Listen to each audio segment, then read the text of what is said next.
पाकिस्तान तहरीक इंसाफ के चेयरमैन और साबिक वजीर आजम इमरान खान ने chief election commissioner Sikandar Sultan Raja के खिलाफ जुडिशल रेफरेंस दायर करने का फैसला कर लिया। इस बात का फैसला पाकिस्तान तहरीक इंसाफ के चेयरमैन की जेर सदारत पार्टी क़यादत के अहम इजलास में किया गया। इजलास में शाह महमूद कुरैशी, फवाद चौधरी, बाबर आवान, डॉक्टर शीरी मज़ारी, फरूख हबीब और शहबाज गिल ने शिरकत की।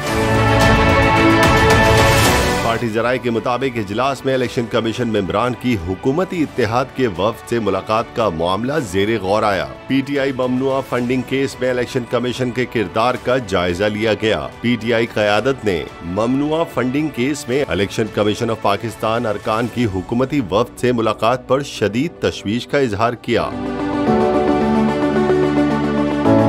PTI क़यादत ने कहा कि चीफ इलेक्शन कमिश्नर की जानिब से कोड ऑफ कंडक्ट की धज्जियां उड़ाई गईं। जराये का कहना है कि पंजाब और खैबर पख्तूनख्वा में इलेक्शन कमीशन के खिलाफ अदम एतमाद की करारदादें लाई जाएंगी। इलेक्शन कमीशन के खिलाफ सूबाई हुकूमतों में भी कार्रवाई का ऐलान किया। इमरान खान ने कानूनी माहिरीन को मामलात शुरू करने की मंजूरी दे दी।